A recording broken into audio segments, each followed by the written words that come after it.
When I was about 21 years old, I was living with a couple of friends on the West Coast, and I happened to come home from work one day. I was the first one home, and it was a summer day. I think it was sometime in July. I opened the door, and as soon as I walked in to the foyer, I looked up at the ceiling in the living room to see a wasp that was hovering around the light in the living room, the light bulb.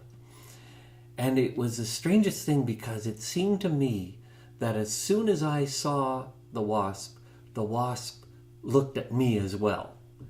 And I don't know why, but I felt very nervous about this. So I backed up a little bit just to, I don't know why I could back up. And the wasp came right at me. And I was sure that it was out to get me. So I just swatted it. And as soon as I hit it, it went reeling back. But it hadn't even gone very far back before it turned around and started coming at me again. So I swatted it again. And it went flying again and came back at me. And it kept coming back at me. I kept hitting it. I had pretty good hand-eye coordination at that time, played a lot of ping pong, racquetball, etc. So I could keep hitting it, but it kept coming back.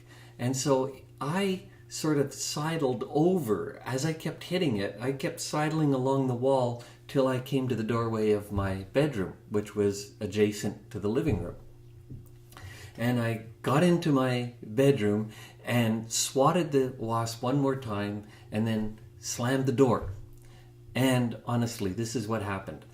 I see the wasp coming, the door closes, and I hear this thud against the door. So I'm pretty freaked out by now because I've never had experiences with wasps, never been stung by bees or anything, so I didn't know what was going on. And I just stood by the door, listening to see if I could hear it buzzing, to see if it was close or far away. Didn't hear anything. And this was really, really strange. Suddenly, I looked down, and there, crawling under the door, is the wasp. And it's coming to get me. I couldn't believe it. And for some reason, I didn't want to step on it. I didn't want a gooey mess on the floor or something like that. I don't know. But I noticed that there was a broom close by. So I grabbed the broom, it was a whisk broom, and I slammed it down on the wasp, and I slammed it 2 or 3 times. And then I pulled the broom back, and the wasp was gone. And I'm looking around because I figure I'm in some kind of science fiction mutation of insect movie or something like that. I'm looking around thinking that it's creeping up behind me or something, and I hear it. I hear it buzzing. And I realize, I look at the broom, it's stuck in the whisks of the broom. But to me, it looked like it was still, trying to get at me, trying to reach for me. So I put the broom down, and I jump up and down on top of it until I'm quite sure that I've got a squash bug. And I turn the broom over, and of course, it's dead. So I take the broom outside, and I scrape it off on the steps outside. And as I'm coming back in the front door, I realize something, that as you open the door, all this light, because it's summer, there's a lot of light in Vancouver in the summertime, and so this light comes into the house, and I realized that the wasp wasn't coming after me, it had been coming to the door to get out. It saw the daylight, and it was heading right for the daylight. And I just happened to be standing there between the wasp and the daylight. All I had to do was go like this or go like that, and the wasp would fly right by me. And for some reason, that story stuck with me. That incident stuck with me till now. And to me, it's a lesson in the problems that come into our lives. One, sometimes we make problems out to be bigger than they really are, simply because our anxiety and our fears magnify what we see. And two, our reaction to the problem then becomes bigger than is really necessary. I start swatting at the fly, at the wasp, and the wasp is just this big, but all of a sudden it's a monster from a science fiction movie or something, and it's out to get me. So that's number two. One is we make problems bigger than they really are. Two, we thereby make our reactions that much bigger than they really are.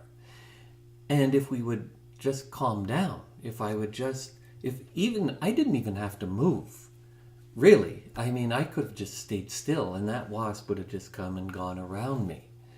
So stillness is a primary response to problems, a very, very helpful response to problems, because reacting to a problem is only going to make the problem bigger.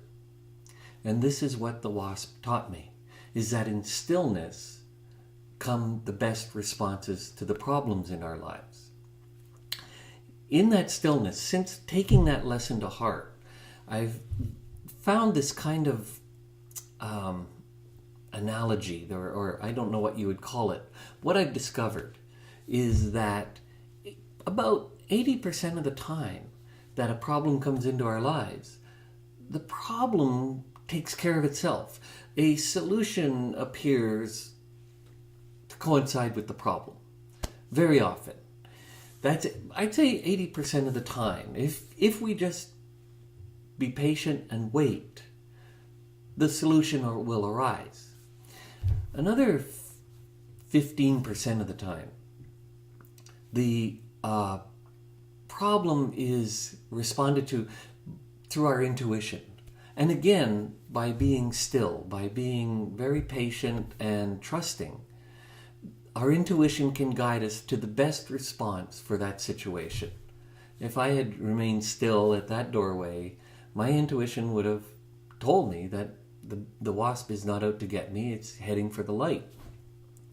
And that last 5% of the time, the problem stops being a problem. It's a situation in your life, but it's not a problem. The wasp could have stayed in the house and it still wouldn't have attacked me, because wasps generally mind their own business unless you do something to irritate them. So that was my lesson from the wasp.